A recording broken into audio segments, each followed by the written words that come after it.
Oh my goodness, what a boss fight. Guys, honestly, I personally just didn't want this boss fight to end. The Phantom, guys, and I'm gonna be showing you how to beat this boss. Actually, very easy. You are gonna need patience, and that's pretty much it. And you know how this goes. Before I even think about asking you to click that like or subscribe button for me, please allow me a chance to earn that from you. With that being said, let's get in on this. Okay, so the boss fight itself. Now, this is well into phase 1. Now, we're not going to be using anything fancy. I did pause here just to explain certain things, because here's the thing. If you have traps and everything, obviously it's going to make things easier. But I want to explain mechanics behind this so that you can just use them. And if you can make it even easier with these things, well, that is great, but not everyone has them. The only thing I need you to have here is going to be the double jump, and I'm going to be linking that at the end of this video. Now, here is what we're going to be doing in this phase 1. This attack, when she is tossing this needle, is going to be everything. And this right instance right here is going to be the perfect example of me explaining you something incredibly, incredibly important.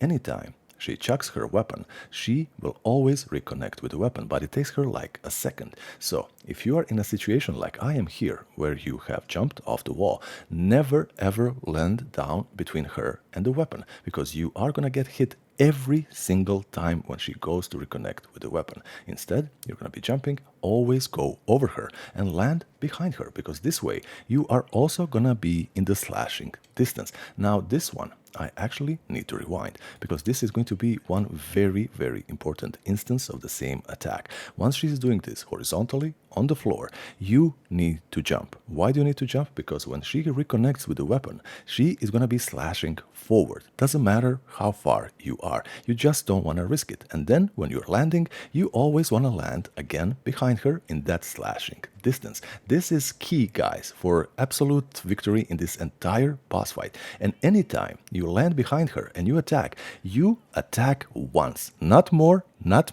honestly, not more, because otherwise you might get yourself actually buried, and you do not want that. You see here in the video, I'm baiting this attack and I'm always landing in the slashing distance, attacking just once.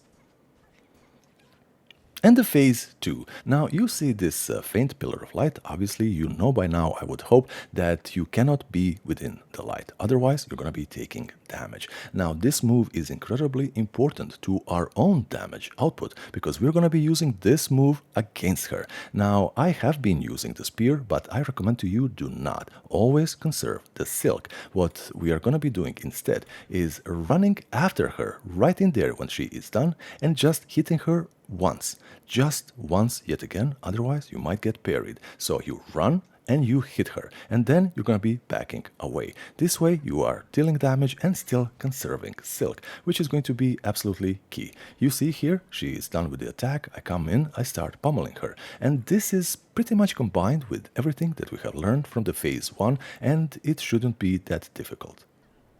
And phase 3. Now you're going to be seeing how we deal with this initial attack. This attack happens once and it's not going to be repeating again. Obviously it is the same attack, but it's just a sequence that is different. What I'm doing here, you're going to be noticing, I wait a little bit, then I start running. Then I wait a little bit, then I start running. And this is something that I'm going to be repeating and just pretty much dodging every one of these pillars of light until she actually stops with them. Now, you might be thinking, Elbetium, she is now doing this teleporting thing. She's disappearing everywhere. She is countering this little strategy that we have kind of adopted from the very beginning. No. It's absolutely not going to be the case, because you are still gonna be attacking her once she is done with these pillars of light, and you can still have that slashing distance anytime she is doing this tossing attack of her weapon. You just need to be a little bit more careful moving about the arena.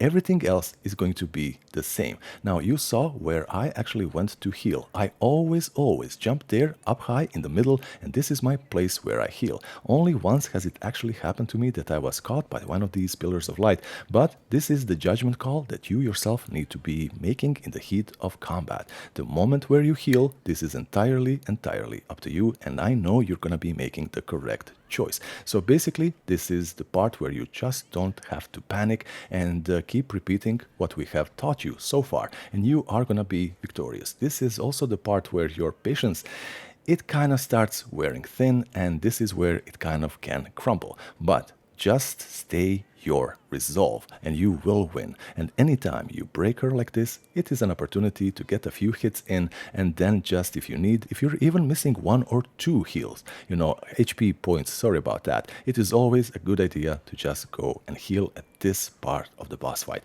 Remember the slashing distance, guys. This is always going to be what guarantees damage for you, and it is always 1 slash and you back away. And as you can see here, we are still doing the same strategy we were doing at the beginning of this boss fight. Now here, don't forget, don't start celebrating too early. You need to press this button and then everything is going to be over. Guys, you got this. Make me proud. Let me know in the comments. Bye bye.